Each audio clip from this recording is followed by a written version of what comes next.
বাংলার মিষ্টি যদি প্রিজার্ভেশন করা যায় তাহলে এই চকলেটকেও ফেল করে দিতে পারবে। সচিন ফোন করেছে 12টার সময়, বলছে I never had something like this, mango gelato sandesh খেয়ে বলছে নতুন জিনিসকে অ্যাকসেপ্ট করতে কিন্তু সাউথের লোকরা বেশি পারে যতটা না নর্থের লোকরা পারে। যখন আমি বলতাম স্কুলে I belong to this family, তখন কিন্তু সবাই খুব একটা মানে চিনতে পারতো না। বাবাকে দেখেছি এত খাটতে, হ্যাঁ, তো আমি যদি না খাটি তাহলে আমি বাবার ওই লেগাসিটাকে ম্যাচ আপ করতে পারবো না। বাঙালি ব্যবসা চিরকাল করেছে, মধ্যিখানে আমাদের ভুলিয়ে দেওয়া হয়েছে।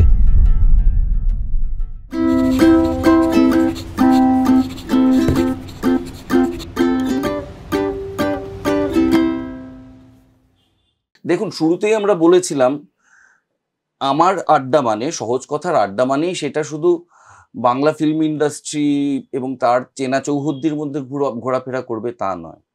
মানুষের সাফল্য তো নানা রকম রাস্তায় আসে এবং নানা রকম মানুষ তাদের জীবনের গল্প শুনিয়ে আমাদেরকে আমাদের জীবন সম্বন্ধে কিছু দিশা দেখাতে পারেন, কিছু অনুপ্রেরণা দিতে পারেন, হয়তো নিজের কিছু ভুল সম্বন্ধেও কথা বলে আমাদের শেখাতে পারেন যে ভুলগুলো আমরা করব না। তো সেরকমই একজন মানুষকে আনা যার জন্য বাঙালির গৌরবের শেষ নেই।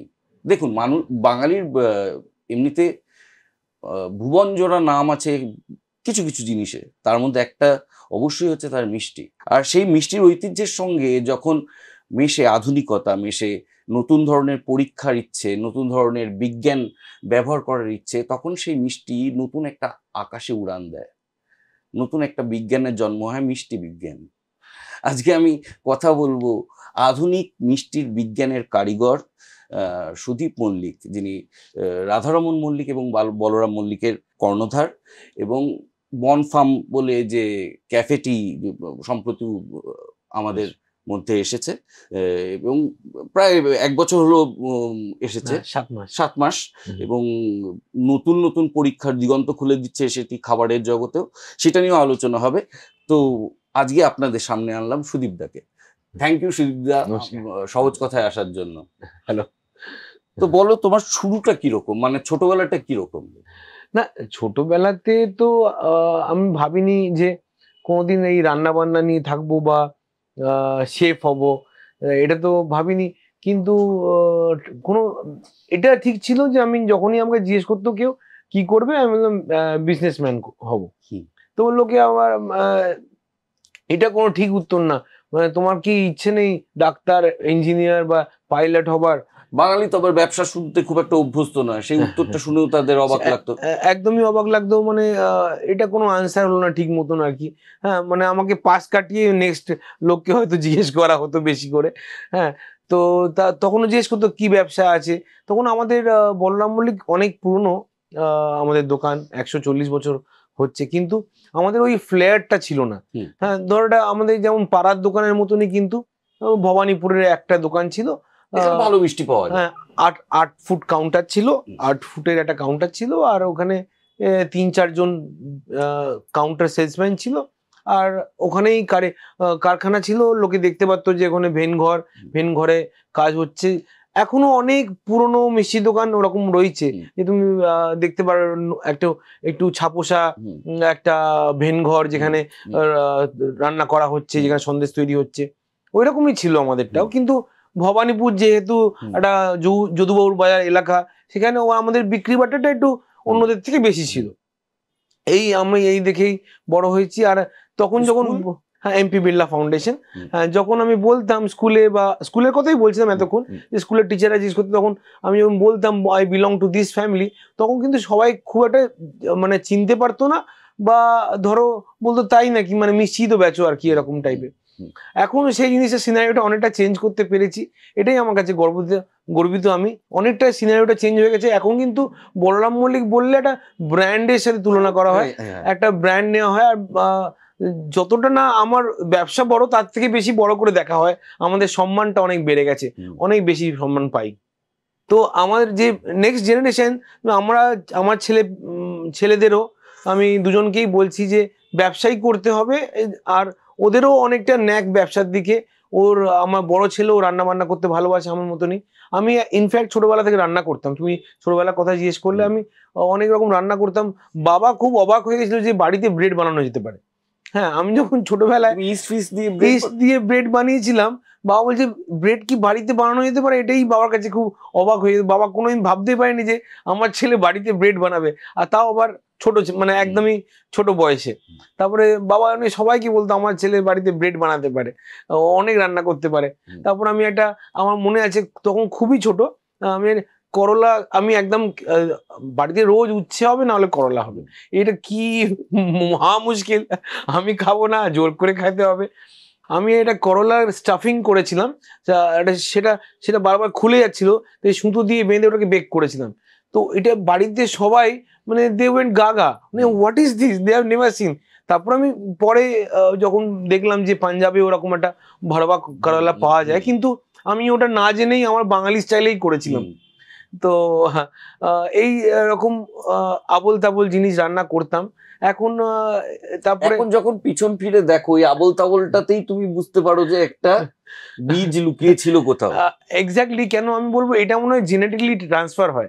কেন গণেশচন্দ্র মল্লিক বা তা বলরাম মল্লিকের অনেক কথা শুনেছি, বাজার থেকে কাঁঠাল নিয়ে এসে কাস্টমারকে দাঁড় করিয়ে সেই কাঁঠালের কারিগর বলছে আমি এসব পারবো না, এসব আমি কোনোদিনই করবো না। এখনো সেই নিয়মটা আছে, কিন্তু কাঁঠাল সন্দেশটা অপূর্ব একটা জিনিস। তো কাঁঠাল সন্দেশ, কাঁঠালকে স্ম্যাশ করে তার পাল্প বের করে কাস্টমারকে দাঁড় করিয়ে কাঁঠাল সন্দেশ তৈরি করে দিয়ে দিত। এবার কাঁঠাল সন্দেশের ছাপ নেই, হ্যাঁ মানে ছাঁচ নেই, তো একটা শাল পাতার মধ্যে রেখে ওই শাল পাতার টাকে মুড়ে দিত, আর সেই শাল পাতার এই ভেন্স গুলো ওর মধ্যে চলে আসতো, ঠিক মনে হতো একটা কাঁঠালের কোয়া। হ্যাঁ, মানে এই বুদ্ধিটা করেছিল উনি। আর আমরা ছাঁচ ছাড়াই কাঁঠাল সন্দেশ করি, ওই শাল পাতার মধ্যে মুড়ে আমাদের এখনো কাঁঠাল সন্দেশ করা হয়, আমরা ওই ট্র্যাডিশনটাকে ধরে রেখেছি। তো এটা কিন্তু তখনকার দিনে একটা ইনোভেটিভ বুদ্ধি ছিল। আর তারপরে বাবা যখন অনেক রকম ইনোভেশন এনেছে, যেমন তত্ত্ব সাজানো, বাঙালিদের মিষ্টি তত্ত্ব সাজানো কিন্তু আমরা ফার্স্ট চালু করি, মানে সাজিয়ে তত্ত্ব দেওয়া। আগে বাঙালিদের তত্ত্ব মানে মিষ্টির তত্ত্ব মানে একটা চ্যাংড়ির মধ্যে হলুদ রঙের সেলোপিন লাগিয়ে দিয়ে দিত, কিন্তু আমরা ওই আর্টিফিশিয়াল ফুল দিয়ে, তারপর সাদা সেলোপিন দিয়ে, তারপর জড়ি দিয়ে, বেতের ডালায়, এগুলো বাবা শুরু করে। তারপর ব্রনবিটা সন্দেশ, তারপরে এরকম দরবেশ, বাবা আইটেম অনেক বাড়ায়। বাবা আমার সামনে যখন আমি ছোট ছিলাম মিষ্টি দই শুরু করলো বাবা, আমাদের আগে মিষ্টি দই হতো না। হ্যাঁ, মিষ্টি দইটা বাবার হাত ধরে শুরু হলো আমার সামনে, সেটা দেখা। তার আগেও অনেকগুলো আইটেম বাবা করেছিল। তারপরে যখন আমি ফুল ফ্লেজে এলাম, আমি I was trend as a chef. আমি হোটেল ম্যানেজমেন্ট, হ্যাঁ আমি হোটেল ম্যানেজমেন্ট করলাম। তারপর আমি ওবেরয়তে কিছুদিন ছিলাম। আমাদের দোকানটা, আমি বললাম যে এরকম দোকান আমি কাজ করতে পারবো না, আমার মতন আমাকে করতে দিতে হবে। তখন বাবা সবসময় সাপোর্ট করেছে। তারপরে আমি দোকানটাকে শোরুম করলাম, একটা এয়ার কন্ডিশনিং করলাম। প্রথম ভবানীপুরের দোকানটাকে থেকেই শুরু হলো। সেইখান থেকে আমাদের একটা অন্যরকম একটা শোরুমে গেট আপ চলে এলো। সেখান থেকে নামটা আস্তে আস্তে আমাদের আরো বেশি হওয়া শুরু করলো। হ্যাঁ, অনেক বাঙালিরা বললো যে কি ফার্স্ট প্যাকেজিংটাতে গুরুত্ব দিলে, প্যাকেজিং আর decor of the ambience, decor সবকিছু। তারপরে যখন ডেকরটা হয়ে গেল, তখন প্রোডাক্ট নিয়েও কিছু আগে কাজ করছিলাম। যখন আমার রেনোভেশন চলছিল তখন প্রোডাক্টের উপরেও কাজ করছিলাম, যেমন ম্যাঙ্গো। আতার পায়েসটা কারা না, আমারই আনা। দেখো লোকে শুধু আধুনিক মিষ্টির কথা বলে, এটা কিন্তু বাঙালি প্রাচীন মিষ্টি, তুমি ফিরিয়ে এনেছো। যেমন পাটিসাপটাও আমার করা, পিঠে পুলি, পাটিসাপটা, এগুলো নাম নেওয়াও ট্যাবু ছিল একটা, যে তুমি পিঠে নাম নিয়ে বা পিঠে দেখে বাড়ি থেকে বেরোতে পারবে না, অশুভ। হ্যাঁ, তারপরে পিঠে তৈরি করার সময় তোমাকে স্নান করে তারপরে পিঠে করতে হবে, ঠাকুমা বা বাড়ির যে মহিলা সেই করতে পারবে, অনেক নিয়ম কানুন ছিল। তারপরে পিঠে তো আটটাই শেষ হয়ে যাচ্ছে, মানে লোকে ভুলেই গেছে পিঠে কেমন করে বানাতে হয়। চালকে ভেঙে গুঁড়ো করে নারকোল কুড়ে, কে করবে, কার কাছে টাইম আছে? তো আমি ভাবলাম যে এই আর্টটাই তো হারিয়ে যাচ্ছে। বাবাও খুব সাপোর্ট করলো, বাবা বললো এইসব ট্যাবু ফ্যাবু মানি না, হ্যাঁ যা করতে হবে কর। এখন পাটিসাপটা থেকে শুরু করলাম, এখন পিঠে 10 রকম 15 রকম পিঠে আমরা করি সংক্রান্তিতে, আর এই পিঠের জন্য লাইন পড়ে। আর আমাদের দেখে দেখে এখন প্রচুর দোকান পিঠে করছে, আর আমরা বলতে পারি ট্রেন্ড সেটার। বাঙালির মিষ্টির দোকানদারদের বেকিং জিনিস কনসেপ্টটা ছিল না। আমরা স্টিমিং করি, আমরা ফ্রাইং করি, বয়েলিং করি। রসগোল্লা বয়েলিং করে করা হয়, ধরো তোমার গোলাপজাম ডিপ ফ্রাই করা হয়, সরভাজা ডিপ ফ্রাই, শ্যালো ফ্রাই করা হয়, জিলিপিও শ্যালো ফ্রাই করা হয়।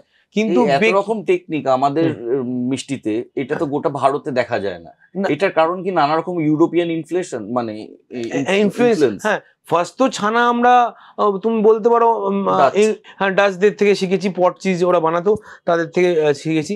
কিন্তু এখন জানা যাচ্ছে যে এর আগেও আমরা ছানা বানিয়েছি, তাই কিন্তু পুরোপুরি মিষ্টিতে কনজিউম করিনি, রসগোল্লা বানাইনি, হ্যাঁ, বা সন্দেশ বানাইনি, অন্য রকমের কোনো মিষ্টি যেমন ছানার কেক হয় বা ছানা পোড়া হয়, ওরকম টাইপের কোনো মিষ্টি বানানো হতো আগেকার দিনে। কিন্তু এই রসগোল্লা ওয়ারের সময় এটা জানা গেল যে ছানার তথ্যটা হয়তো ডাচদের থেকেও আগে। কিন্তু একটা কনসেপ্ট তো আছে, ডাচরা তো শিখিয়েছে কিছু না কিছু একটা পোর্শন। তোমার এই যে ছুটকো ছাটকা ইচ্ছেগুলো ছিল যে বিজনেস করব, এদিকে আমি রান্না করতে ভালোবাসি, আমি ওবেরয় গ্র্যান্ডে আছি অ্যাজ আ ট্রেনি বা এমপ্লয়ি যেটাই হোক, কিন্তু এইটা ঠিকঠাক ফর্ম নিয়ে আজকে যেটা তুমি সেই ফর্মটা নেওয়া শুরু করলো কবে এই স্বপ্নগুলো? যখন আমি এই এক একটা প্রোডাক্ট আমাদের সাকসেসফুল হলো, যেমন তোমার বেক রসগোল্লা, আমি we are the inventor of bake rasgulla, বলতে পারো আমার হাত ধরেই বেক রসগোল্লা শুরু হয়েছে কলকাতা শহরে। তখন অনেক লোকে অনেক রকম বললো যে এই সন্দেশ, এই রসগোল্লাকে পুড়িয়ে দিচ্ছে, আমাদের ট্র্যাডিশন নষ্ট করে দিচ্ছে, একটা অন্যরকম জিনিস করে দিচ্ছে। বলেছে, হ্যাঁ, অনেকেই বলেছে যে এটা কি হচ্ছে, পোড়া পোড়া রসগোল্লা। হ্যাঁ, কিন্তু যখন খাচ্ছে তখন কিন্তু আর কথাটা আস্তে আস্তে বন্ধ হয়ে যাচ্ছে। তো আমি বললাম ঠিক আছে, লোককে টেস্ট দিয়ে লোকের মুখ বন্ধ করতে হবে। তো সেটাই হয়েছে। বেক রসগোল্লা ভাইরাল হয়ে গেছে, ম্যাঙ্গো দই ভাইরাল হয়ে গেছে, তারপরে ব্লুবেরি দই যখন আমরা করলাম ওটা আরো ফেমাস হলো ম্যাঙ্গো দইয়ের থেকে। এরকম একটা একটা প্রোডাক্ট যখন আমার খুব সাকসেসফুল হলো, তারপর আমি আরো অন্য বিভিন্ন প্রোডাক্টে গেলাম। এখন যেমন আমাদের খুব নলেন গুড়ের সুফলে, হ্যাঁ, সুফলে খুব ফেমাস, প্যানাকোটা, তারপরে আমাদের এখন ত্রেস লেচেস, এখন দারুণ চলছে ত্রেস লেচেস আর তিরামিসু। তো সবার সাথে কিন্তু এটাকে পুরো ইউরোপিয়ান ডেজার্ট করে দিচ্ছি না, তার মধ্যে বেশ নয় কোথাও রসগোল্লা আছে, নয় কোথাও সন্দেশ আছে, নয় কোথাও ছানা আছে। তো এটা আর কি মানে ত্রেস লেচেস ছানা দিয়ে, হ্যাঁ, তার মানে নলেন গুড়ের সুফলে সন্দেশ, আলটিমেটলি ওরা নলেন গুড়ের সন্দেশ দিয়ে সুফলে। তো কেউ তো এগুলো আগে দেখেনি, নতুন স্বাদ পাচ্ছে। তো বাঙালি যেমন ট্র্যাডিশনকে ধরে রাখে, তেমন কিন্তু নতুন স্বাদও চায়। বাঙালি কিন্তু একমাত্র জাতি যারা ঘুরে ঘুরে খেতে যায়, মানে কলকাতা শহরেই দেখো কোথায় কোথায় কি কুজিন পাওয়া যায়, বাঙালি কিন্তু আগে যায় আর অ্যাকসেপ্ট করে, তারপরে সবাইকে বলেও যে এইখানে ওই রেস্টুরেন্টে এটা খেলাম, খুব ভালো লাগলো। না না, এই বাঙালির খাবার খোঁজা থেকে একটা বিশেষ প্রশ্ন জাগে, এই যে আজকে বনফার্ম নাকি বাঙালির উচ্চারণে সেটা কি দাঁড়িয়েছে? বনেফেমে, বা বনেফেম, অনেকে বনেফেম বলে, অনেকে বনেফেমে বলে, কিন্তু অরিজিনালি ফ্রেঞ্চ ভাষা যেটা, ফ্রেঞ্চ উচ্চারণে এটা বনফার্ম, দ্য গুড ওয়াইফ। আমি দেখেছি, আমি তো বহুদিন ধরে সোশ্যাল মিডিয়ায় তোমার বন্ধু, সেইখানে আমি দেখেছি তুমি গোটা পৃথিবীর খাবারের ট্রেল সার্চ করতে করতে গেছো, মানে আজকে হয়তো এটা 7 মাস হয়েছে, কিন্তু এটা তুমি প্রিপারেশন একটা আমি তোমাকে নিতে দেখেছি, কখনো টার্কিতে গিয়ে খাবার, বিচিত্র রকমের খাবার টেস্ট করছো। Thank you. তোমার ভিতরে একটা ফুডি আছে নাকি এটা ফুড নিয়ে ইন্সপেকশন? একদমই ফুডি, মানে বাবার থেকে এটা এসছে, তুমি বিশ্বাস করবে না। হ্যাঁ, ছোটবেলায় আমরা 5 দিন রেস্টুরেন্টে খেতাম। বাবার কিছু না থাকলে, কাজ না থাকলে বাড়িতে ফোন করে বলতো মাকে, যা রান্না বান্না করেছো ফ্রিজে ঢুকিয়ে দাও, আমার রেস্টুরেন্টে খেতে যাবো। এটা আমাদের কাছে একটা বিনোদন ছিল যে রেস্টুরেন্টে খেতে যাবো। আমার ইভেন মনে আছে আমি এতটাই ছোট ছিলাম যে আমাকে টেবিলের ওপরে বসানো হতো। আর এই খুব মানে একদম স্লাইড এই মেমোরিগুলো এখনো আছে যে আমিনিয়া আনারকলি বলে একটা রেস্টুরেন্ট ছিল তোমার মেট্রো গলির মধ্যে, সেখানে আমাকে টেবিলের উপর বসানো হতো। আনারকলি কেন বললাম, তখন ওই স্টোরিটা মা বলেছিল আনারকলির আমাকে, ওই একটা ওখানে আনারকলির ছবি থাকতো, আর তখন জিজ্ঞেস করেছিলাম মাকে, তো মা এই স্টোরিগুলো বলতো আনারকলির। আর তারপরে আমি নিয়ে তো যেতাম, আমি মাঝে মাঝে বালিগঞ্জ ধাবাতে খুব যেতাম। তো একদম ছোট থেকে আমরা যেতাম। যখন স্কুপ ফার্স্ট দিন ওপেন হয়েছে, বাবা ফার্স্ট দিন আমাদের নিয়ে গেছে, যেদিনকে ওপেনিং হয়েছে সেদিনকে আমরা গেছি। তো এরকম, যেটা আমাদের গঙ্গার ধারে স্কুপ ছিল, তো একটা আলাদা ফ্লেয়ার ছিল যখন খুলেছিল, মানে একদম 5 স্টারের মতন ছিল। তো এরকম কোনো, যেমন তাজ বেঙ্গল ফার্স্ট কলকাতায় খোলে, আমরা ফার্স্ট পৌঁছে গেছি খেতে। অ্যাস্টারে যেতাম খেতে। অ্যাস্টারে একটা নতুন, মানে নতুন অভিজ্ঞতা হয়েছিল আমার। মানে আমি তখন অনেক ছোট যখন অ্যাস্টার খুলেছে, তখন আমি অ্যাস্টারে গিয়েও বিরিয়ানি চাইছিলাম। তখন বলছে আপনি তো টিফিন টাইমে এসছেন, আপনি ডিনার পাবেন না। তখন বুঝলাম যে এরকম 5 স্টার হোটেলে বিভিন্ন সময় বিভিন্ন খাবার সার্ভ করা হয়। তো এগুলো তো আস্তে আস্তে লোকে শেখে, তখন আমি ওইটা জানলাম সেই বয়সে। তো এই খাবারের সাথে পরিচিতিটা, বিভিন্ন দেশের খাবারের সাথে পরিচিতিটা এই বাবার হাত ধরে ছোটবেলা থেকে হতে শুরু করেছে। তারপর ধরো ক্যালকাটা ক্লাবে আমাদের যে ইন্টারন্যাশনাল ইভিনিং হতো, আমরা প্রত্যেক বছর যেতাম। হ্যাঁ, আমরা স্টলও দিতাম, এখনো স্টল দিই। তো ওখানেও একটা ইন্টারন্যাশনাল ফ্লেভার পাওয়া যেত। তারপর যখন বিদেশ যাওয়া শুরু করলাম, তখন তো সবকিছু মানে হাতের মুঠোয় চলে এলো যে কি খাবো না খাবো। বিদেশের প্রশ্নে আসছে যে একজন বাঙালি খাদ্য ব্যবসায়ী, সে চায়নাতে কি করতে গেল এবং চায়নাতে তার ব্যবসাটা কিভাবে সে করলো, এটা যদি একজন বাঙালি ব্যবসায়ী সে নতুন জানতে চায়। না, চায়নাতে আমি ঘুরতে গেছিলাম ফার্স্টে আমার বাবার বন্ধুর সাথে। কিন্তু রসগোল্লা মেকারটা মনে হয় কাস্টম মেড ফ্রম চায়না, না? না, জাপান থেকে। জাপান, হ্যাঁ, ওকে। জাপান। তো পুরোটাই বলো। হ্যাঁ, চায়নাতে আমরা ঘুরতে গেছিলাম, তারপরে ক্যান্টন ফেয়ার চলছিল। তো ক্যান্টন ফেয়ার মোটামুটি অনেক দিন ধরে, দীর্ঘদিন ধরে চলে। আর আমি যখন গেছিলাম তখন ফুড সেকশনটা চলছিল। মানে ক্যান্টন ফেয়ার না, একটা সেকশন ধরে হয়, তারপর শেষ হয়ে যাবে। ধরো হোম সেকশন, তো ওটা আবার এত তারিখ থেকে এত তারিখ হবে, তারপর শেষ হয়ে যাবে। তো আমাদের সেই সময়টা ফুড সেকশনটা চলছিল। তো আমি যখন গেলাম, বিভিন্ন ফুড ইনগ্রিডিয়েন্টস যেগুলো আমরা ভাবতেও পারি না, সেটা হোলসেলে পাওয়া যাচ্ছে। তো তখন অনেকটা আরো আরো মানে চোখ খুলছে আর কি, আরো দেখছি যে বিদেশে কি করে কিভাবে কাজ হচ্ছে, বেকারি ইন্ডাস্ট্রিতে কিভাবে কাজ হচ্ছে। বিভিন্ন মেশিনারি দেখছি। এইসব মেশিনারি দেখতে দেখতে এক্সিবিশনে যেতে যেতে আমি অনেক রকম মেশিন করে ফেললাম। মানে অনেকটা মেকানিক্যাল করে ফেললাম, যে আমাদের প্রোডাকশনটা অনেক বেড়ে গেল। হ্যাঁ, এই প্রোডাকশন বেড়ে যেতে আমাদের আরো দোকান খুললাম। এই করে একটা একটা স্টেপ ওয়াইজ ব্যবসাটা অনেকটা বড় হয়েছে। না, কিন্তু আমি বুঝতে পারছি না, একজন চাইনিজ বা জাপানিকে রসগোল্লা জিনিসটা বোঝাবে কি করে, আর সেটা বানানোর প্রসেস, সেই মেশিন তৈরি করছে কি করে? অ্যাকচুয়ালি রসগোল্লা বা সন্দেশের জন্য ওরা কোনো মেশিনই করেনি। ওরা নিজেদের মতন নিজেদের মিষ্টি করে।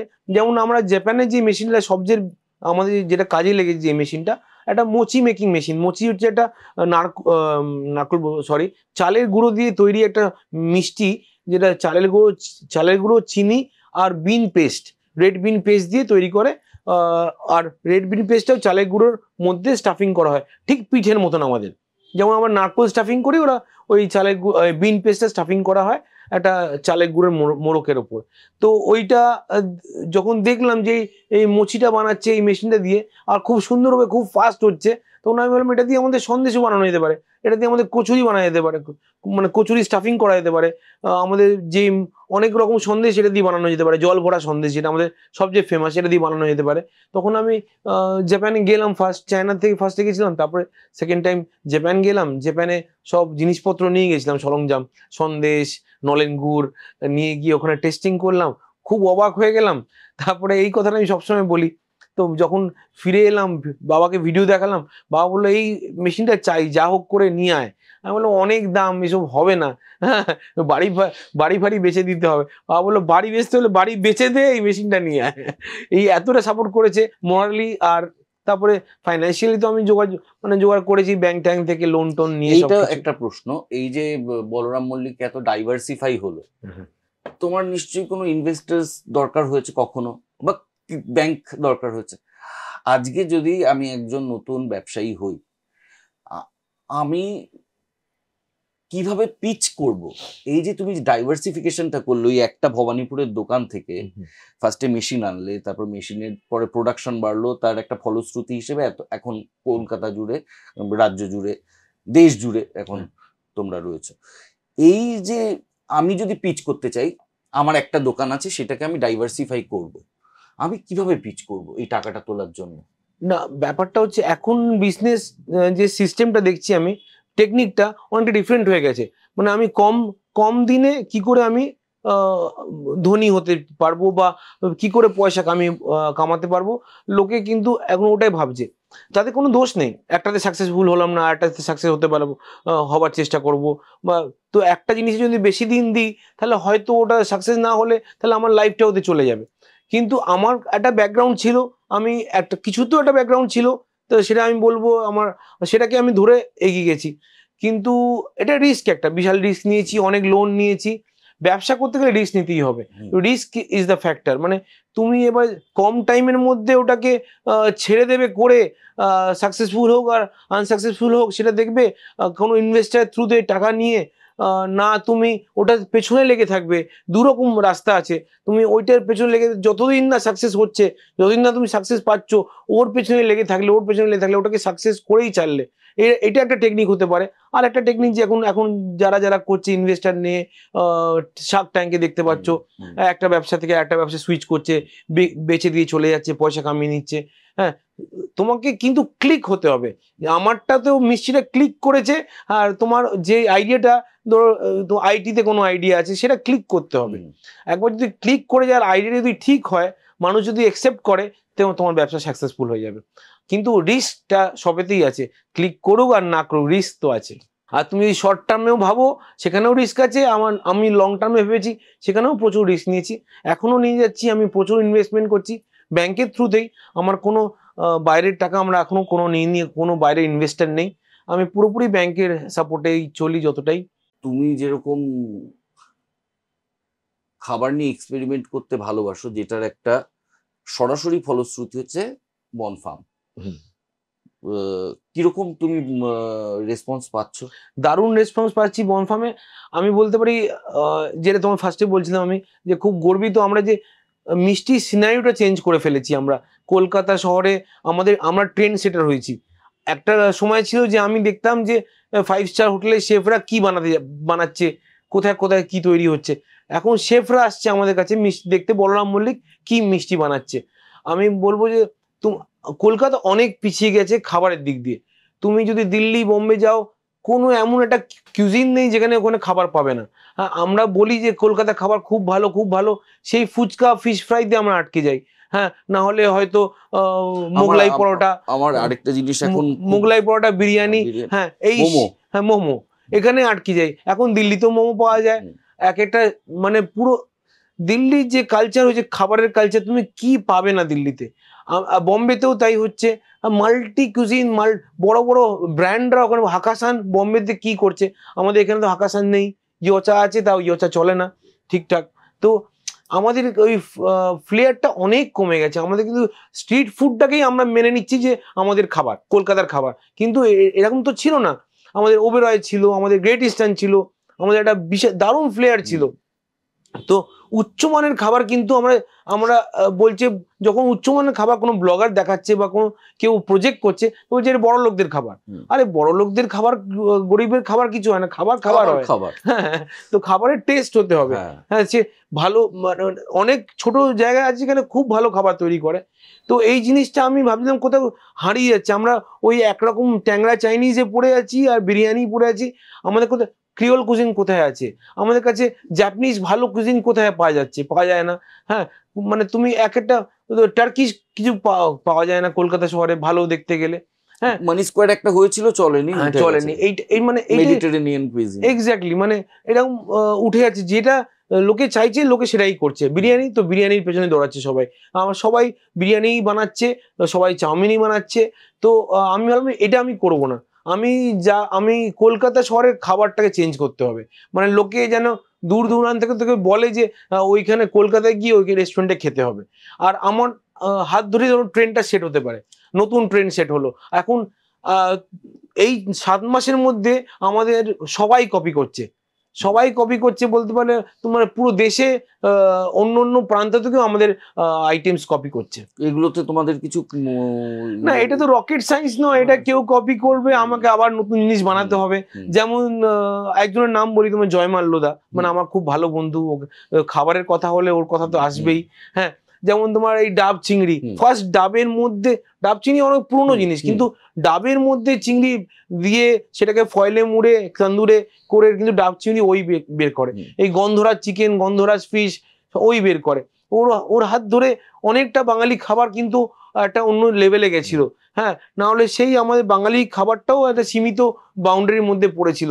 ওই যেটা ট্র্যাডিশন আছে ওর বাইরে কিছু করব না। বাঙালি মিষ্টি যেমন চেঞ্জ করা যায়, বাঙালি খাবারকেও চেঞ্জ করা যায়, অনেকটা উন্নত, মানে অন্যরকম করা যেতে পারে। অ্যাকচুয়ালি বাঙালি খাবার তো তৈরি হচ্ছে অনেকগুলো ইনফ্লুয়েন্স দিয়ে, যেমন ডিমের ডেভিল কিন্তু স্কচ এগ থেকে ডিমের ডেভিল হয়েছে। যেমন মালাইকারি বলি আমরা, ওটা অ্যাকচুয়ালি মালাইকারি। হ্যাঁ, মালয়েশিয়ার মালাইকারি, ওদের মালাই বলে কিছু নেই, মালাইকারি বলা হয় কিন্তু মালাই বলে কিছু নেই, নারকোল দিয়েই তৈরি হয়। তো এরকম বিভিন্ন ইনফ্লুয়েন্স দিয়ে আমাদের ইভেন গন্ধরাজ লেবু যেটা আমাদের নিজস্ব, সেটাও কিন্তু মালয়েশিয়া ইন্দোনেশিয়া থেকেই এসছে, কাফির লাইম থেকে গন্ধরাজ লেবু এসছে।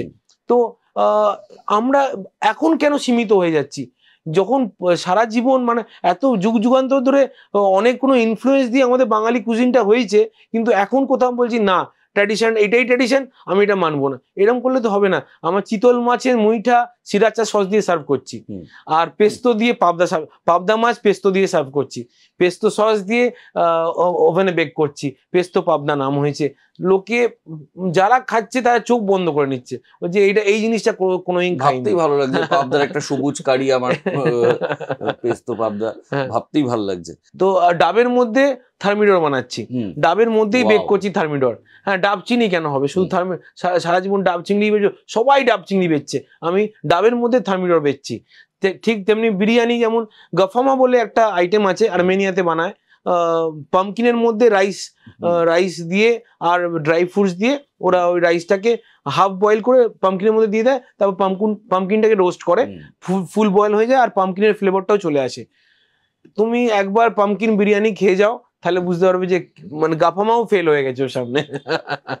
তুমি কুইজিন নিয়ে এতটা জানো বলে আমার তোমাকে জিজ্ঞাসা রয়েছে যে গোটা পৃথিবীর সিনেমা যখন দেখি সবাই আহা উহু করে আর বলে ফ্রেঞ্চ কুইজিন বেস্ট, কিন্তু ডাইভার্সিফিকেশনের ক্ষেত্রে ইটালিয়ান কুইজিন গোটা পৃথিবীতে পাওয়া যায়, চাইনিজ কুইজিন গোটা পৃথিবীতে পাওয়া যায়, ফ্রেঞ্চ কুইজিন কোথাও পাওয়া যায় না কেন? ফ্রেঞ্চ ওই অ্যাকসেপ্টেন্সটা খুব মুশকিল ফ্রেঞ্চ কুজিনে, মানে ফ্রেঞ্চটা এতই সাটেল আর এত রকম ভ্যারাইটি আছে ফ্রেঞ্চে যে তুমি পার্টিকুলারলি বলতে পারবে না যে এটাই ফ্রেঞ্চ। হ্যাঁ, মানে সব রকম জিনিস ওরা বানিয়েছে পৃথিবীতে যা পাওয়া যায়। ধরো ফিশ ফ্রাই বলছি আমরা, ফিশ অ্যান্ড চিপস ইংল্যান্ডে বলে, কিন্তু ওখানে অন্য নাম দিয়ে ওরা ফ্রেঞ্চেও ওই ফিশ ফ্রাই আছে। হ্যাঁ, ক্রকে বলে, হ্যাঁ, বিভিন্ন নাম আছে যেগুলো আমরা ফ্রেঞ্চ কুজিনটা একটা ফ্লেয়ার থেকে গেছে যেটা সাধারণ লোকের কাছে পৌঁছতে পারেনি। হ্যাঁ, যেমন পিৎজা পাস্তা, সেই আগে আমি চলে আসছি, একটা সিঙ্গেল প্রোডাক্ট নিয়ে তোমাকে লড়ে যেতে হবে। যেমন বেক রসগোল্লা আমাদের একটা এত ফেমাস হয়ে গেছে, পিৎজা ফেমাস হয়ে গেছে, পাস্তা ফেমাস হয়ে গেছে, কিন্তু তুমি আর 3 নম্বর অন্য ইটালিয়ান একটা আইটেমের নাম বলতে বলো, অনেক লোকই বলতে পারবে না। অনেকেই জানে না, বলতে পারবে না যে পিৎজা পাস্তাতে আটকে যাবে, তারপর আর নেক্সট ইটালিয়ান কি আছে, কি ডিশ হতে পারে সেটা বলতে পারবে না। তো এরকমই আর কি, 2-3টে আইটেম খুব ফেমাস হয়ে যায় এক একটা কিউজিনে। যেমন সুশি, জাপানিজ মানেই লোকে ভাবে সুশি, কাঁচা মাছ না, অনেক কিছু জাপানে খাবারের শেষ নেই। তুমি তো দেখবে আমার ফেসবুকে, মানে জাপানে যখন যাই আমি মানে শেষ করে উঠতে পারি না কোনটা খাবো আর কোনটা ছেড়ে দেবো। এই যে একটা প্রচন্ড এমালা মানুষ, অ্যাম্বিশাস মানুষ যে নিজের বিজনেস করছে, সে ছোটবেলায় কখনো বদমাইশি করে মারধর খেয়েছে বা বকা খেয়েছে?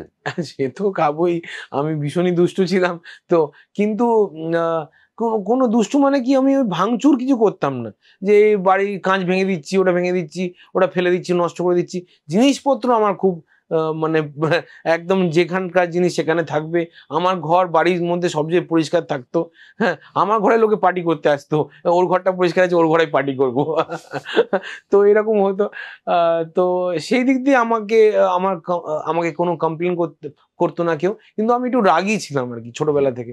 হ্যাঁ, কিছু আমার এগেনস্টে কিছু করলে আমি খুব রেগে যেতাম, তখন চেঁচামেচি করতাম ছোটবেলা থেকে, তখন মার খেতাম। আমি যখন থেকে তোমাদের দেখছি, চিরকাল দেখেছি যে যখন টাইমস ফুড গাইডে তোমরা নিজেরা দাঁড়াতে স্টলে, তুমি সবসময় তোমার পাশে বৌদি থাকতো। তো how has she been a force to you? মানে জবে থেকে আমাদের বিয়ে হয়েছে, মানে বিয়ের আগে থেকে আমি মানে শি ওয়াজ মাই গার্লফ্রেন্ড। তো 2 বছর আমরা বিয়ের আগে থেকে আমরা ডেটিং, উই ওয়ার কোথায় ডেটিং। কোথায় কোথায় আলাপ হয়? আমার আলাপ হয়েছে ও আমার বন্ধুর বোন অ্যাকচুয়ালি। তারপরে একটা বিয়েতে আলাপ হলো, ফার্স্ট ওর সাথে দেখা হয়েছে ওই বন্ধুর বিয়েতে। হুম। তারপরে পার্থর বিয়েতে দেখা হলো। তো তখন জানতে পারলাম যে এটা পার্থর বোন, মানে আমি জানতামও না যে এটা পার্থর বোন। তো আলাপ হলো, তারপরে আবার একটা কোনো বন্ধুর বিয়েতে ও এলো, তখন ওইখানেই ফার্স্ট আলাপ হলো রাজীবের বিয়েতে, আর একটা বন্ধুর বিয়েতে। তো তখন এক এক করে সব বন্ধুদের বিয়ে হচ্ছে, তখন ও রাজীবের বিয়েতে ও এলো, পার্থ এলো না। হ্যাঁ, তখন ওর সাথে অনেক কথা হলো। তখন সেখান থেকে আলাপ হলো, তারপর থেকে কথা হতে হতে দেখা হলো। দেখা হয়ে আরো আমাদের মধ্যে আইডিয়াস এক্সচেঞ্জ হলো। তখন আমার দোকান যখন ও ফার্স্ট এলো, ও মুখ দিয়ে একটা ওয়ার্ড বেরোলো, ওয়াও। হ্যাঁ, তখন যখন বললো ওয়াও, মানে এরকম মিষ্টি দোকানও দেখেনি কোনোদিন। তখন আমি বললাম, যখন ওর ভালো লেগেছে এই জিনিসটা, তখন ওকে আরো একটু দেখাই। হ্যাঁ, তখন আমরা একটা স্টল হলো আমাদের একটা, তখন আনন্দবাজারের একটা মিষ্টির স্টল করেছিল ওপালবাটা হলে। তখন ওকে দেখতে নিয়ে গেছিলাম যে দেখো কেমন স্টল হয়, চলো কেমন। তখন এত ভিড় হয়েছে সেখানে, 1 কিলোমিটার লাইন হয়েছিল, তোমার মনে আছে কিনা জানি না। পুলিশ আনতে হয়েছিল যে ওপালবাটা বলে লাইন ম্যানেজ করার জন্য। তখন ভিড় সামলাবার জন্য আমাদের লোকরা সামলাতে পারছিল না, আমিও মানে দোকানদারি করছিলাম। তখন প্রিয়াঙ্কা ফার্স্ট ওই স্টলের এই পারে চলে আসে, এই আমাদের হেল্প করতে শুরু করে, ও দোকানদারি করতে শুরু করে। আর দেখি, আমি তখন বেরিয়ে গিয়ে দূর থেকে দেখছি যে ও ভালো দোকানদারি করছে। এই মেয়েটাকেই বিয়ে করা উচিত, এই আমার ব্যবসা সামলাবে। তো পরবর্তীকালে সবকিছুই ও দেখে মোটামুটি। এই এখন একটু টু অ্যান্ড ফ্রো, ছেলের পরীক্ষা, ক্লাস 10 বোর্ড পরীক্ষা দেবে, বোর্ড দিচ্ছে ক্লাস 10-এ, তাই জন্য ও একটু কম আসছে, আসা যাওয়া করছে। কিন্তু পুরোপুরি দেখে। এই এক্ষুনি এয়ারপোর্টে স্টল দিল, তো ওই পুরো ব্যাপারটাই প্রিয়াঙ্কাই, আমি ইন্ট্রোডিউস করে দিয়েছিলাম। তারপর থেকে পুরো শোকেস লাগানো থেকে, মাপ দেওয়া থেকে, মেটেরিয়াল পাঠানো অবধি সবকিছু ও করলো। তুমি দেখো, তুমি যাই বলো, তুমি you could have had it easily, তুমি আরো সহজে অনেক কাজ করতে পারতে, কিন্তু তুমি সত্যিকারের ফিল্ডে গিয়ে শিখেছো, হোটেল ম্যানেজমেন্ট পড়েছো। তোমার কি মনে হয় এই এডুকেশনটা তোমাকে কোনোভাবে শেপ করেছে? 100%। মানে আমি যখন হোটেল ম্যানেজমেন্ট করতে যাই, হোটেল ম্যানেজমেন্টে বলে রাখি যে খুবই একটা খাটুনির জিনিস, মানে ইটস নট ইজি, একদম গ্ল্যামারাস নয়। হ্যাঁ, পড়াশোনার দেখতে যতটা গ্ল্যামারাস নয় একদমই। 16-18 ঘন্টা ডিউটি করতে হয়। হ্যাঁ, তারপরে অতটা তুমি পারিশ্রমিকও পাবে না, যে যতটা তুমি ডিউটি করলে তুমি মনে হবে যে আমি এত এত খাটছি, কিন্তু আমি আমার রিটার্ন অত পাচ্ছি না। তো কিন্তু it is driven by passion, আমি বলবো। আমার বন্ধুরা বলতো যে তুই এই লাইনে এলি কেন, মানে আমার বাবার যদি তোর মতন ব্যবসা থাকতো তাহলে আমরা ঘুরে বেড়াতাম গাড়ি নিয়ে। হ্যাঁ, তো আমি বললাম না, আমাকে তো শিখতে হবে কিছু একটা।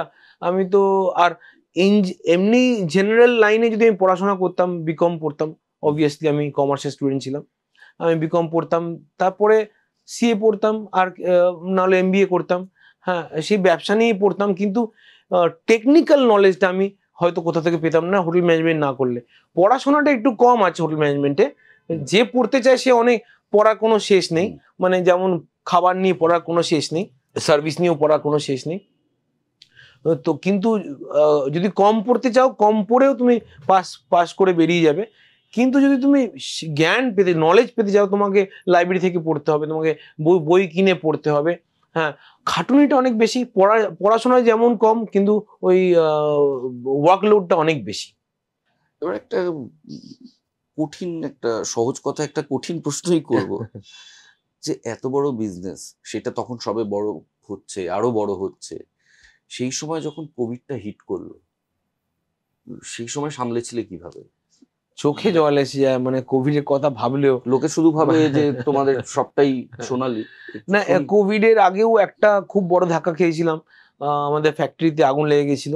সেটা, হ্যাঁ, তখন ফ্যাক্টরিটা খুব ছোট আগুন ছিল, কিন্তু যেহেতু পেপার প্রোডাক্টসে আগুন লেগেছিল, যেমন তোমার কাগজের খোল হয় না, যার উপরে মিষ্টিটা বসে, তবকগুলো। হ্যাঁ, না তবক না, কাগজের ক্যাপ, কাগজের ক্যাপ গুলোর যে গোডাউন ছিল, মানে কাগজের ক্যাপ নিয়ে আসা হয়, আর আমাদের ইস্যু করা হয়, ওখান থেকে ক্যাপে ক্যাপে মিষ্টিটা ভরা হয়।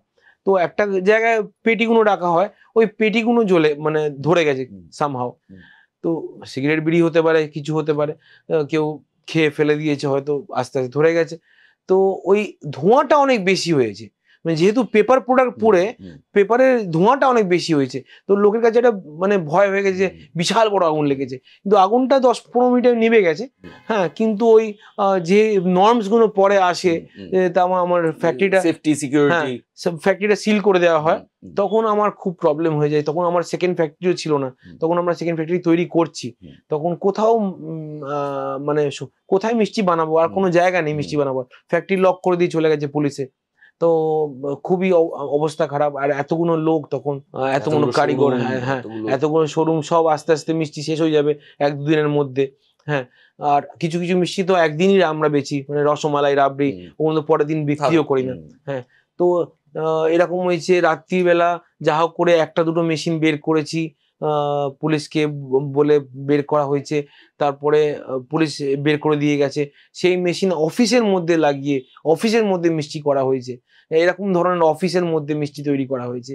হ্যাঁ, সেইটা খুব বাজে একটা দিন গেছে। তারপরে তাড়াতাড়ি করে সেকেন্ড ফ্যাক্টরিটা চালু করেছি, 7 দিনের মধ্যে সেকেন্ড ফ্যাক্টরি যা হোক করে তার চালু করেছি। সেই সময়টা খুব খারাপ গেছিল। আর সেই রকম একটা সময় দেখালো কোভিড, যে একটা প্যান্ডেমিক কি হতে পারে, কতটা ব্যবসার জন্য ক্ষতিকারক হতে পারে, সেটা কোভিড দেখিয়ে গেছে। আর মানে ধরো আমাদের 100 টাকা বিক্রিটা 1 টাকায় ঠেকেছিল, মানে নিজের নিজের পরিবারকেও চালাতে পারতাম না, যে অবস্থায় এসেছিল। আর তোমার যা কিছু সঞ্চয় আছে কদিন থাকবে। আর 80 জন লোক তখনও ছিল আমাদের কাছে, যারা আমাদের ফ্যাক্টরির মধ্যে ছিল। হ্যাঁ, তো তাদের খাওয়ার খরচা, তাদের মাইনে, সবকিছু তো দিতে হবে। রেন্টালস আছে, এতগুলো দোকানের রেন্টালস আছে, লোনের ইএমআই আছে, সব কতদিন চালাবো। সঞ্চিত টাকা তো অল্পই থাকে, সবই তো ওভারড্রাফটে, ওডিতে, বিভিন্ন ফাইন্যান্সিয়াল সিস্টেমে চলে। তো কারো কাছে তো আর টাকা পড়ে থাকে না সঞ্চয় করা। তো আমি ভাবলাম কব টাকা শেষ হয়ে যাবে যা আছে। হ্যাঁ, কি করবো ভেবে পাচ্ছি না। ভয় করতো না ওই সময়টা? খুবই ভয় করতো, খুবই ভয় করতো। রাত্রিবেলা বা আমার রাত্রি কি করতে, রাত্রি সবাই ঘুমোতো, আমার আর ঘুম হতো না, আমার আর ঘুম হতো না। খুবই মানে তারপরেও এই যে এত দুধ ফেলা যাচ্ছে, তুমি যে কোনো অ্যানিমাল প্রোডাক্ট, মানে যেটা রিলেটেড টু অ্যানিমাল, হ্যাঁ, লোকে বললো যে মিষ্টির দোকান কেন খুলে দেওয়া হলো। মিষ্টির দোকানের আগে ফিশারি খোলা হয়েছে, 3 নম্বর দিনে ফিশারি খোলা হয়েছে। যদি মাছকে খাবার না দাও, আর মাছকে যদি না তোলো, মানে ফিশিং না করো, মাছ বড় হয়ে যাবে, ইকোসিস্টেম নষ্ট হয়ে যাবে। মাছ তো জানে না তুমি ওপরে কোভিড চলছে। হ্যাঁ, মাছকে খাবার না দিলে ছোট মাছ সব মরে যাবে, বড় মাছগুলো ছোট মাছদের প্রথমে খাবে, তারপরে সেই মাছগুলো মরে মরে ভেসে উঠবে ওপরে। তো মাছের এই সাইকেলটা চালাতে হবে। ঠিক তেমনি গরু যদি দুধ না দেয়, হ্যাঁ, গরু যদি দুধকে তুমি মিল্কিং না করো, সেপটিক হয়ে যাবে, দুধ জমে সেপটিক হয়ে যাবে। তুমি তো আর বাছুর তো নেই যে দুধটা খাবে, তো সেপটিক হয়ে যাবে, গরুগুলো সব মরে যাবে। তো লিটারকে লিটার ল্যাক্স অফ লিটার খালি জলে ফেলা গেছে, নদীতে ফেলে দিতে হয়েছে। হ্যাঁ, এবার বর্ডারে গরুর খাবার, গরু বা মোষ, তাদের খাবারটা আটকে গেল। হ্যাঁ, যখন কোভিড শুরু হলো, তো যদি গরুর খাবার চারা যদি না আসে, গরু খেতে পারবে না, 7-8 দিনের মধ্যে না খেয়ে মরে যাবে। তো এই সাইকেলটাকে বন্ধ করা যাবে না। যে কোনো ফিল্ড যেটা রিলেটেড টু অ্যানিমাল হাজবেন্ডারি বা ফিশিং বা লিভিং অর্গানিজম, সেটা কিন্তু বন্ধ করা যাবে না। সেটা কেউ ভাবেনি। যখন ভাবলো 7 দিনের মধ্যে ভেবে মিষ্টির দোকানকে চালু করেছে, সেটা আমরা সত্যি হ্যাটস অফ টু আমাদের অনারেবল চিফ মিনিস্টার, যে উনি এটা বুঝতে পেরে এটা চালু করে দিয়েছিল। না হলে তো এক দিন 200-300 গরু, এক একটা ডেয়ারি ফার্ম থেকে 200-300 গরু আর মোষ অলরেডি স্লটার হাউসে চলে গেছে। আর এবার যে তুমি প্যান্ডেমিক যখন শেষ হবে, তখন সব আর নতুন গরু কোথায় পাবে যারা দুধ দেবে?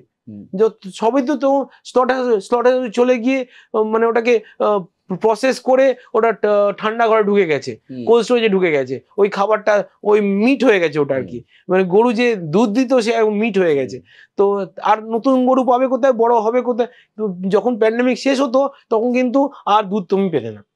এবার তাহলে আমার প্রশ্ন এটা অন্যান্য লোকেদের কাছে, অনেকেই ব্যবসা করতে এসে বড় লস খায়, সব প্রজেক্ট কারোর প্রথম দিন থেকে সফল হবে তাও হয় না। এরকম যখন দিন যায়, যখন একটা ফ্যাক্টরি সিল হয়ে যায় বা এরকম কোভিডের জন্য তুমি বুঝতে পারছো না নিজের পরিবার কিভাবে চালাবে, সেখানে 80 জনের পরিবার তো দূরের কথা, এরকম যখন একটা ব্যবসায়ী বা একজন ইন্ডাস্ট্রিয়ালিস্টের দিন যায়, সে পরের দিন সকালে উঠে নিজেকে মোটিভেট করে কি করে? মানে বলতে পারি পুরোপুরি প্যাশন ড্রিভেন। আর আমরা ভাবি যে হ্যাঁ এই দিনটা আমি ফিরিয়ে আনবো, ওই চিন্তাটা রাখতে হবে যে যাই হয়েছে আমার ভালো দিনটা ফিরে আসবে। আর যেমন ভালো দিন সবসময় থাকে না, খারাপ দিনও সবসময় থাকে না। খারাপ দিনও দীর্ঘস্থায়ী হবে না, ভালো দিনও দীর্ঘস্থায়ী হবে না। ভালোর পরে খারাপ আসবেই, রাত্রির পরে একদিন সকাল হবেই।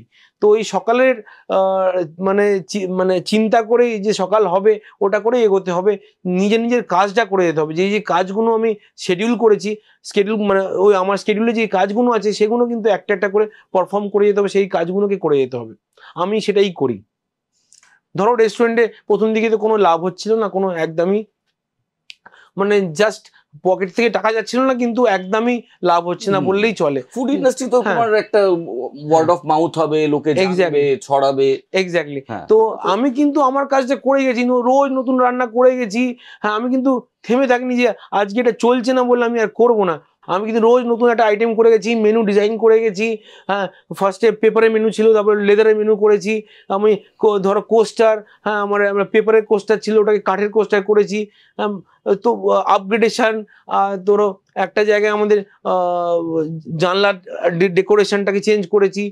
যেগুলো আমার সেগুলো ছিল, এগুলো আমি করবো ভেবেছিলাম, সেগুলো কিন্তু করে গেছি।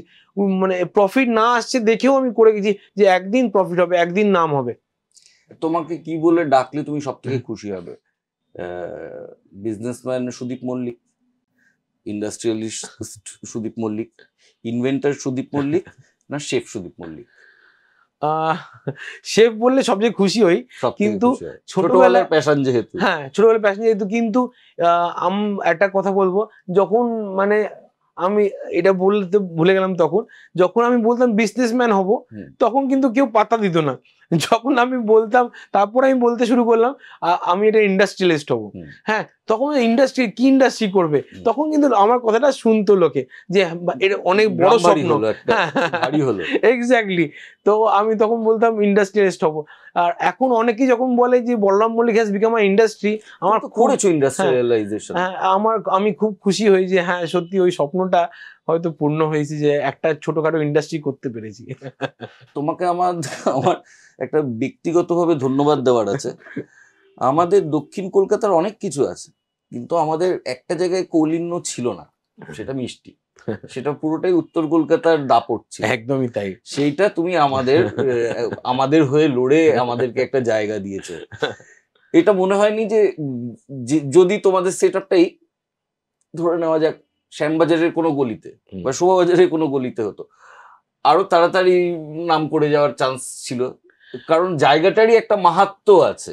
কিন্তু অ্যাকসেপ্টেন্সটাও অনেক কম আছে। মানে নতুন জিনিসকে অ্যাকসেপ্ট করতে কিন্তু সাউথের লোকরা বেশি পারে, যতটা না নর্থের লোকরা পারে।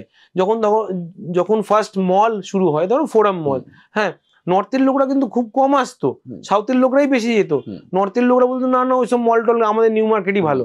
হ্যাঁ, মানে হাতিবাগানি ভালো, নিউ মার্কেট মানে এই ছোট জিনিস, এটা তো কোনো বড় জিনিস নয়। মল একটা কি আছে, মল তো একটা ঘোরার জায়গা হতে পারে। হ্যাঁ, তো এই অ্যাকসেপ্টেন্সটা আগে কম ছিল, এখন তো সব মিলেমিশে এক হয়ে গেছে। আর নর্থ সাউথ বলে কিছু নেই, চারিদিকে মল হয়ে গেছে, চারিদিকে ফেসবুক হয়ে গেছে, পুরো ওয়ার্ল্ড এখন ফেসবুকে কানেক্টেড হয়ে গেছে। কালচারে এখন আর নর্থের মানুষ সাউথের মানুষ বলে কিছু নেই, যেখানে পারছে বাড়ি করে দিচ্ছে। এক্স্যাক্টলি। তাই জন্য আমি বলবো যে এখন আমি করলে হয়তো অনেকটা অ্যাকসেপ্টেন্স বেশি হবে, তখন মানে আজ থেকে 20 বছরের আগে করলে যা হতো। তুমি যখন তোমার সন্তানদের দিকে তাকাও, ভবিষ্যতের দিকে তাকাও, কি মনে হয় কিরকম হাতে আছে ইন্ডাস্ট্রি? না, ওরা আমি যেটা দেখছি, মানে ওরা অনেকটা অন্য বাচ্চাদের থেকে একটু আলাদা। মানে হয়তো আমাদের আপব্রিঙ্গিং হতে পারে, বা হোয়াট এভার মেবি আমার ইনফ্লুয়েন্স হতে পারে। ওরা কিন্তু একটু সিরিয়াস ধরনের। ওরা জানে যে আমায় কি করতে হবে এখন থেকে, পড়াশোনাটা ভালো করে করতে হবে, 95% মার্কস পেতে হবে, তারপরে কিন্তু আলটিমেটলি ব্যবসা করতে হবে।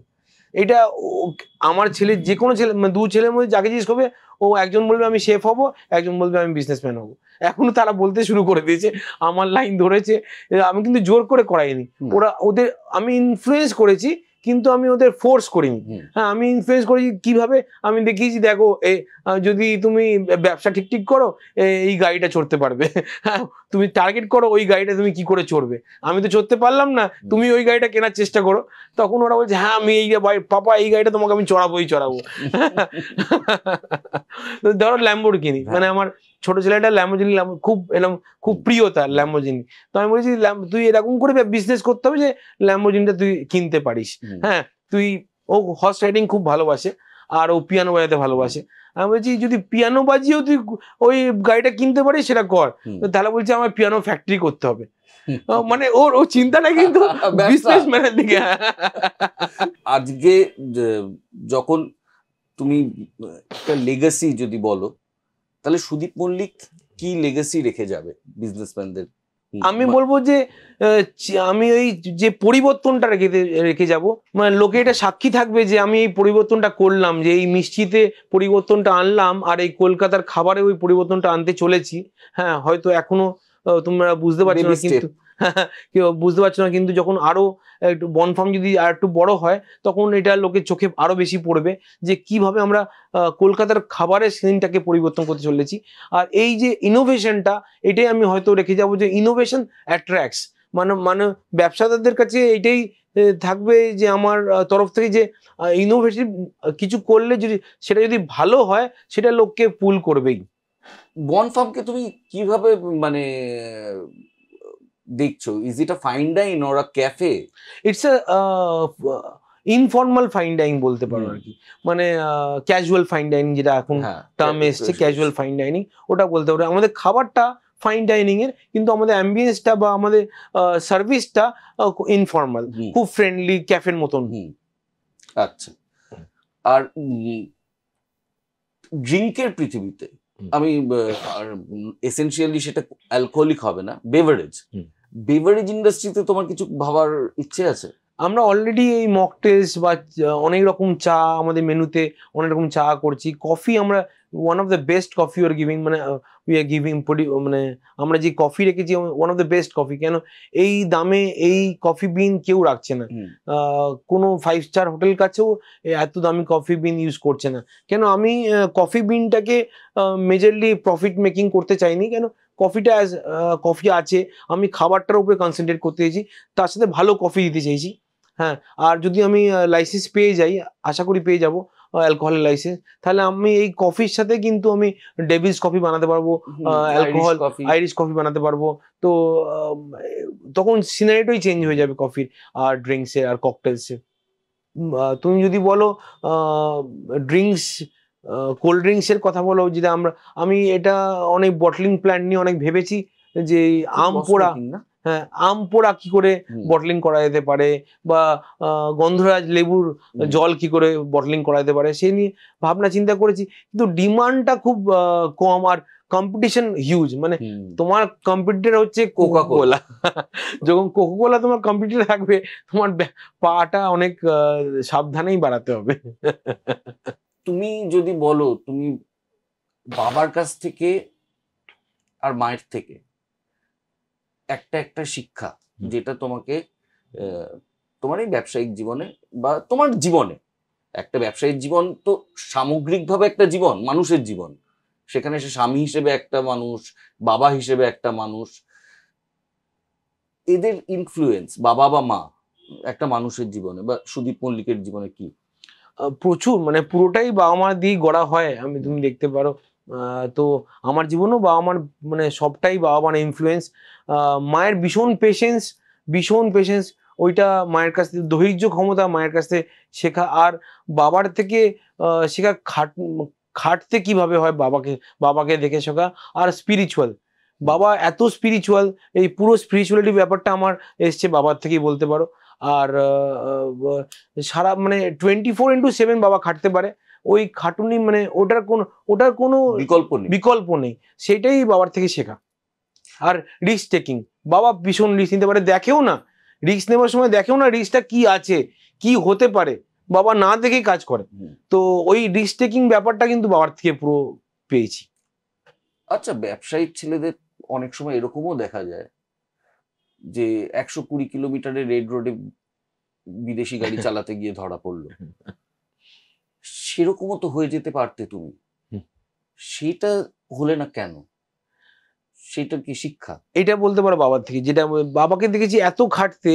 হ্যাঁ, তো আমি যদি না খাটি তাহলে আমি বাবার ওই লেগাসিটাকে ম্যাচ আপ করতে পারবো না, ম্যাচ করতে পারবো না। যে আমি তাহলে পয়সা উড়িয়ে দিলাম, আর এই পয়সা বা টাকা পয়সা ওড়ানোর ব্যাপারটা একদমই ছিল না।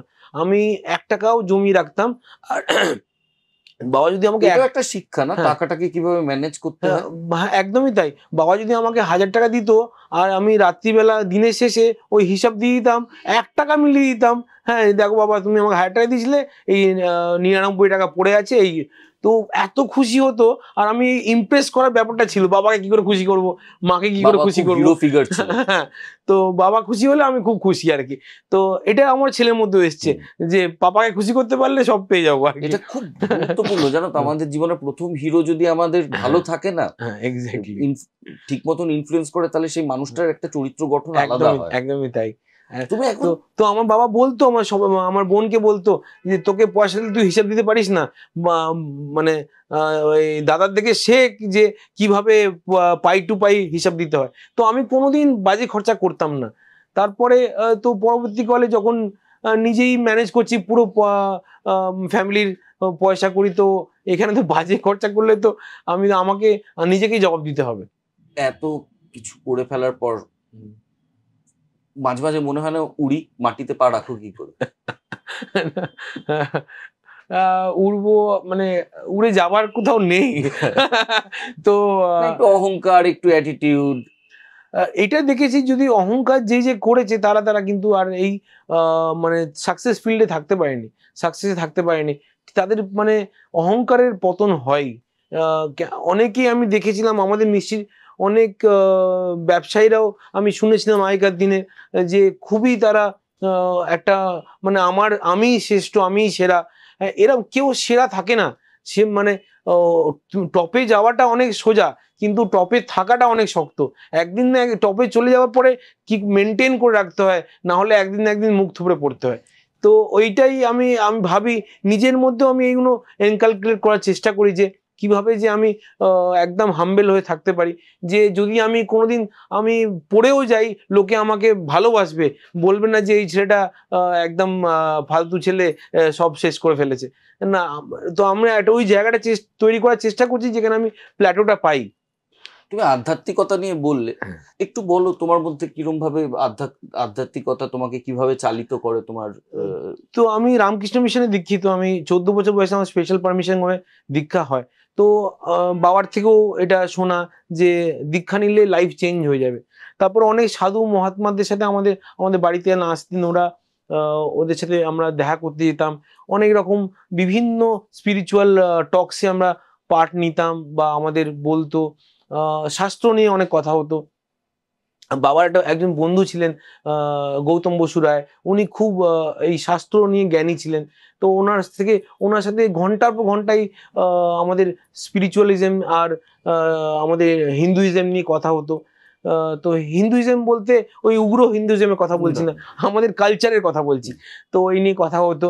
তো আমাকে খুব অ্যাট্রাক্ট করেছে এই আমাদের স্পিরিচুয়ালিজম আর আমাদের কালচার, যে আমাদের ভারতের অ্যাকচুয়াল কালচার, যেটা পুরাতন কালচার, সনাতন ধর্ম যেটা বলে।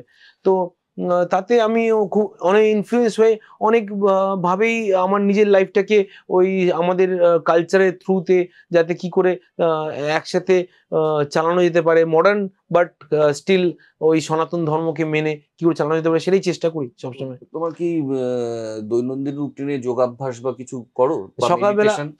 সকালবেলা যোগা, আর তারপরে স্নান করে ঠাকুর ঘরে গিয়ে, আমাদের অনেক একটু বড় বেশ ঠাকুর ঘর বানিয়েছি, তো আমাদের যে ইন্টেরিয়ার ছিল বলছে এত বড় ঠাকুর ঘর কোথাও হয় না। তো আমি আগে ঠাকুরের ঘরটা বড় হোক, তারপরে আমাদের ঘরগুলো না হলেও চলবে। তো আমাদের ঠাকুর ঘরটা বেশ বড়। তো ওইখানে আমরা সবাই আমরা কিছু না কিছু দিনের একটা অংশ আমরা স্পেন্ড করি, মানে ইভেন প্রিয়াঙ্কা, আমার ছেলেগুলো, বাবা মা তো বটেই, আমরা একটা পার্ট অফ টাইম কিন্তু আমরা মন্দিরে স্পেন্ড করি। এইটা কি তোমার মনে হয় যে তোমার একটা একটা নিউক্লিয়াস ঠিক করে দিয়েছে যে আমার কোভিড আসুক আবার কোটি টাকা আসুক, দুটোতেই আমি একই সুদীপ মল্লিক থাকবো? এটা কি আধ্যাত্মিকতা এবং আপব্রিঙ্গিং এর কারণে? 100% তাই বলবো। কেন ভীষণ এক্সাইটেড হয়ে যাই না যে আমার কাছে এখন অনেক টাকা এসে গেছে, ভীষণ এক্সাইটেড হয়ে গিয়ে এটা বাড়ি কিনে ফেললাম, গাড়ি কিনে ফেললাম, এরকম কোনোদিন করিনি। হ্যাঁ, যেটা খুব শখ আছে সেটা করি, একটা একটা করে শখ পূর্ণ করি।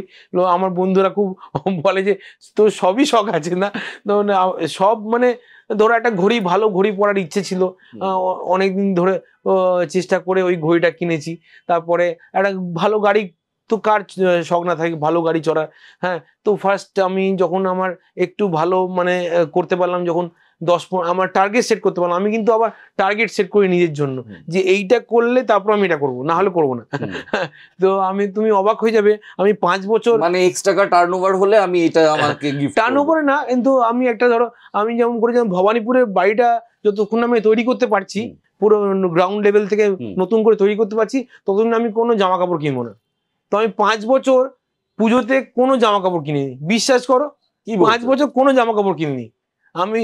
তো প্রিয়াঙ্কা বলছে একটা শাড়ি কিনে দেবে, আমি শাড়ি চাই না বাড়ি চাই বলো।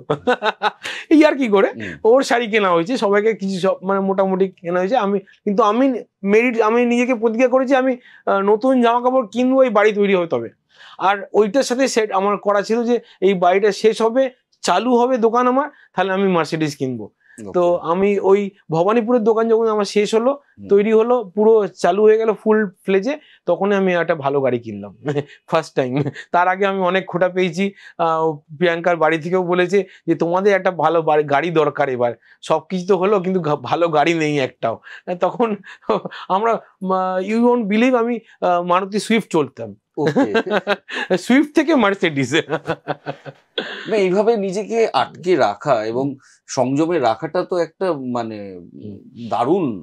তো ওইটা আমি প্যাশনেট, ডিভেন বাই প্যাশন। মানে আমার ব্যবসাটাই, আমার এই মিষ্টি বানানোটা বলো বা রান্না করা খাবার বানানোটা বলো, এটা আমার প্যাশন। টাকাটা বাই প্রোডাক্ট, একদমই তাই বলতে পারো। হ্যাঁ, টাকাটা যদি না আসে, গুরুত্বপূর্ণ, টাকাটা যদি না আসে, আমি লস হচ্ছে কোথাও, ওটাকে ঠিক করতে হবে। হ্যাঁ, নয় আমার দাম বাড়াতে হবে, নয় আমাকে দেখতে হবে কেন লস হচ্ছে, বিক্রি কমে যাচ্ছে কেন দেখতে হবে, ওটা দেখতে হবে। কিন্তু এই কাজগুলো করে যাওয়াটা কিন্তু আমার প্যাশন, যে এইটাকে আমি আরো বড় করব। নেক্সট আমার কোথায় দোকান হচ্ছে, নেক্সট ফ্যাক্টরি কোথায় করছি, আরো ফ্যাক্টরির জন্য কি করতে হবে, এইটাই আমার কাজ। বাংলা মিষ্টি ইন্ডাস্ট্রির সামনে একটা বড় প্রশ্ন হচ্ছিল একটা সময়, যে প্রিজার্ভ করা বাংলা মিষ্টি তুলনামূলকভাবে প্রিজার্ভ করা অনেক কঠিন। এটা বিশাল একটা পয়েন্ট তুমি বললে। হ্যাঁ, বাংলার মিষ্টি যদি প্রিজার্ভেশন করা যায়, তাহলে এই চকলেটকেও ফেল করে দিতে পারবে। আজকে হিথ্রোতে, শুধু লন্ডনে হিথ্রোতে তোমার 40,000 কোটি টাকার চকলেট বিক্রি হয়। কেন ইমাজিন, মানে একটা যে ছোট দেশের একটা জিডিপি বলতে পারো। হ্যাঁ, শুধু চকলেট বিক্রি হয় একটা এয়ারপোর্টে। হ্যাঁ, তাহলে পুরো ওয়ার্ল্ডে কত চকলেট বিক্রি হয় ভেবে নাও তুমি। হ্যাঁ, 40,000 কোটি টাকার চকলেট শুধু হিথ্রো থেকে বিক্রি হয়। চকলেটটা কিন্তু আমাদের মিষ্টির সামনে ফেল। হ্যাঁ, একদমই। মানে আর চকলেটে তো এরকম ভ্যারাইটি নেই, চকলেট তো চকলেট, তুমি অরেঞ্জ দিয়ে মেশাও, স্ট্রবেরি মেশাও, কম ক্রিম দিচ্ছে, বেশি ডার্ক করছে, কিন্তু চকলেটটা চকলেটই থাকছে। কিন্তু আমাদের তুমি ভ্যারাইটি ভাবো, রসমালাই থেকে নিয়ে, রাবড়ি থেকে নিয়ে, সন্দেশ থেকে, কেশর, পেস্তা, কি না মানে ফ্লেভারে হতে পারে সন্দেশ। যদি এটাকে যেমন ফার্স্ট একটাই আমরা পেয়েছি রসগোল্লা, যেটা ক্যানে বন্দি, সেটাও এখন খুব ইনফেমাস হয়ে গেছে, বিক্রি ঠিকই হয়, কিন্তু লোকে যদি ফ্রেশ হতো খুব ভালো হতো, ফ্রেশ পাচ্ছি না, ক্যান নিয়ে যাচ্ছি। হ্যাঁ, তো ক্যান রসগোল্লা কিন্তু বিশাল একটা মার্কেট তৈরি করেছে ক্যান। এটা কেসি দাসের হাত ধরেই হয়েছে, ফার্স্ট ওরাই এটাকে তৈরি করে ক্যানটা। আমার বলতে কোনো লজ্জা নেই, কারণ নাম যেটা যে করেছে সেটা করেছে। তো তা এখন এই রসগোল্লার ক্যান কিন্তু কেশি দাস বা বাংলার কোনো দোকানের থেকে বেশি বিক্রি করে বিকানেরে। হ্যাঁ, হালদিরাম আর বিকানের আরো কয়েকটা কোম্পানি আছে যারা পার ডে 20,000 ক্যান তৈরি করে। হ্যাঁ, তুমি বিশ্বাস করতে পারবে না, এত বড় মার্কেট তার মানে। হ্যাঁ, তো একটা প্রোডাক্ট 20,000 ক্যান একটা কোম্পানি তৈরি করছে। যদি আমি আরো 100টা বাঙালি প্রোডাক্ট আমি যদি শেলফ লাইফ বাড়াতে পারি, তাহলে ম্যাজিক হয়ে যাবে, মানে এই ইন্ডাস্ট্রিটা ম্যাজিক হয়ে যাবে। এটা কোনো মানে স্কাই ইজ দ্য লিমিট, মানে চকলেট যে জায়গায় গেছে আমরা তার থেকে বেশি যেতে পারবো। কিন্তু আমাদের ওই প্রিজার্ভেশনের এখনো কোনো টেকনিক আসেনি। আমি অনেক চেষ্টা করছি, অনেক আমার এই একটা পার্ট অফ মাই লাইফ কিন্তু এই R&D-তে চলে যাচ্ছে।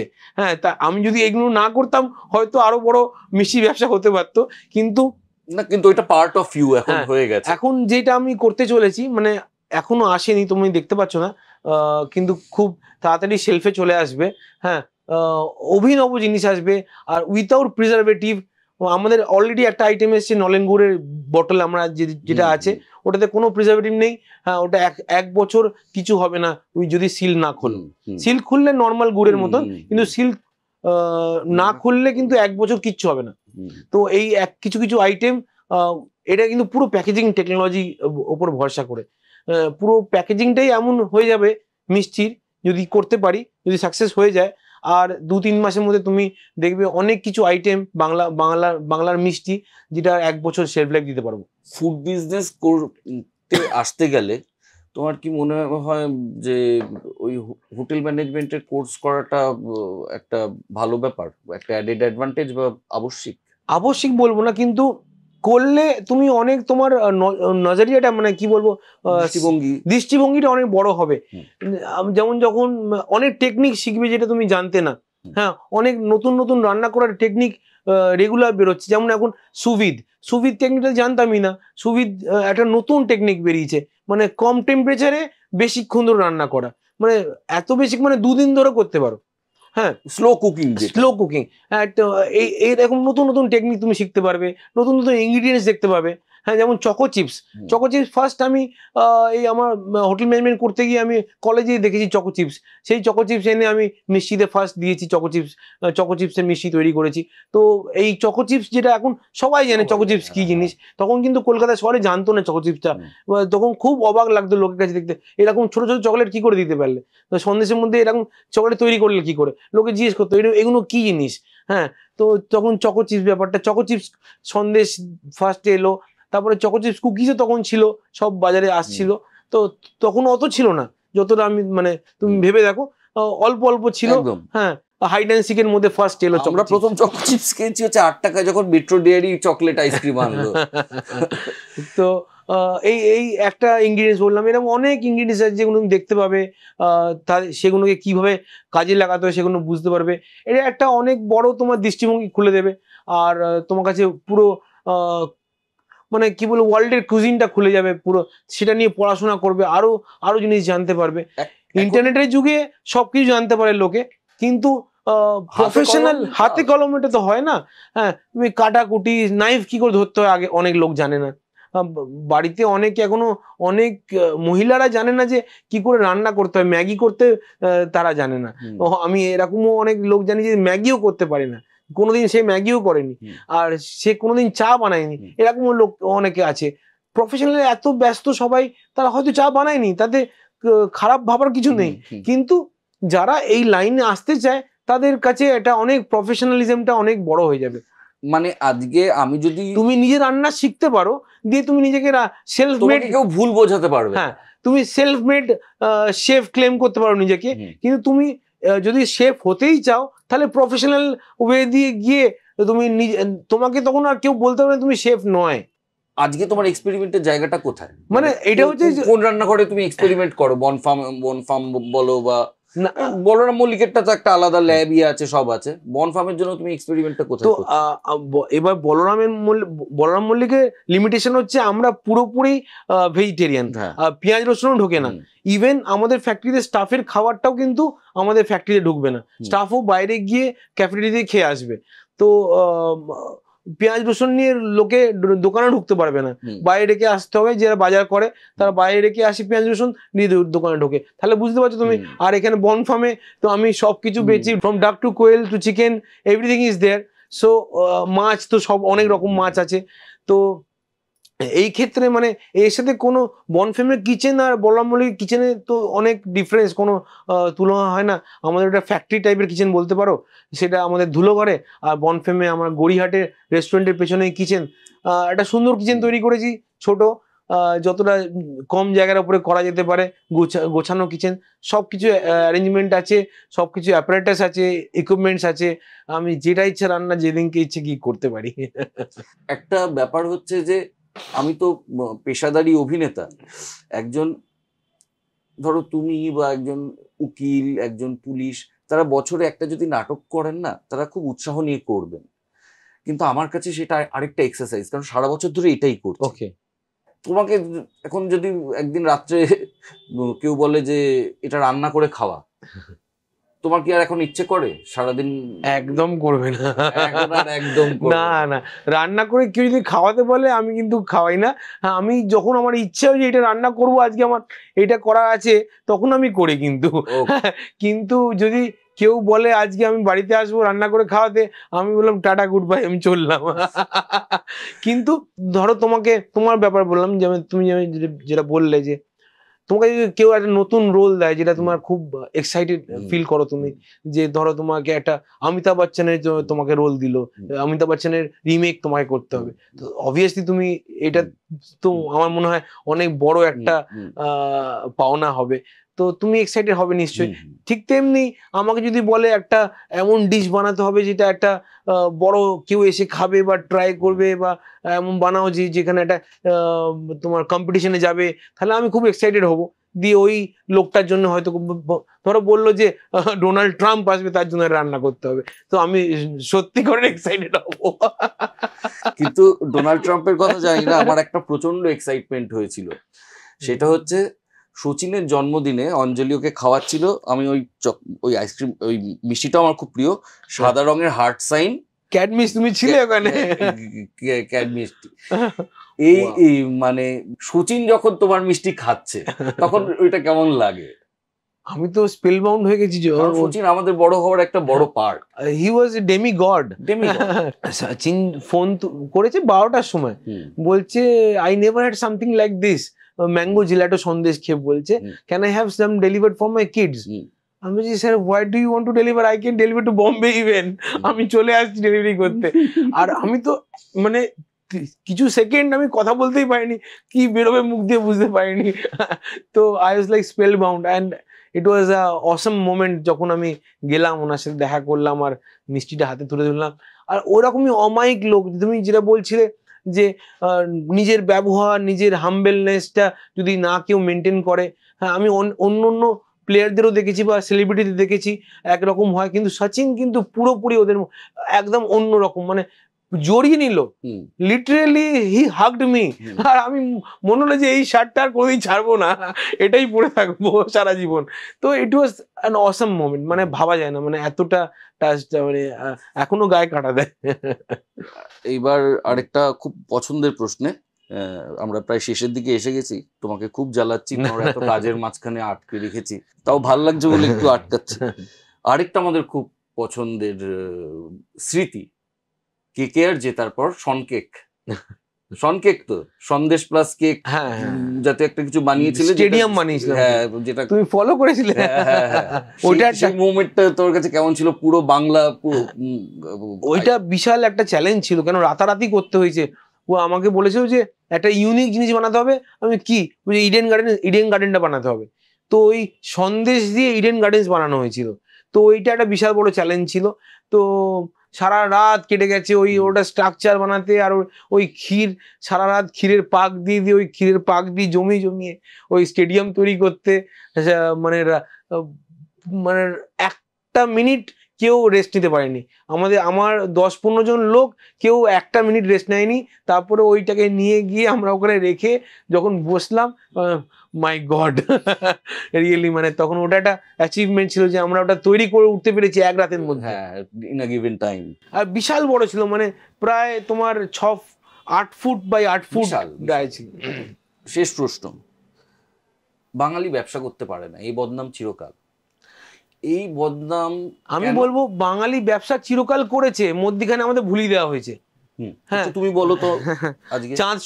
চাঁদ সওদাগর থেকে নিয়ে, হ্যাঁ, রাজেন্দ্রনাথ মল্লিক, হ্যাঁ, রবীন্দ্রনাথের পুরো ফ্যামিলি, হ্যাঁ, রবীন্দ্রনাথ যে কবিগুরু, যে আমাদের কালচারের একটা পার্ট হয়ে গেছে, যে রবীন্দ্রনাথ দিয়ে আমাদের কালচার নাকি শুরু, তার আগেও তো একটা কালচার ছিল, সেই কালচারটা কিন্তু ব্যবসার ছিল।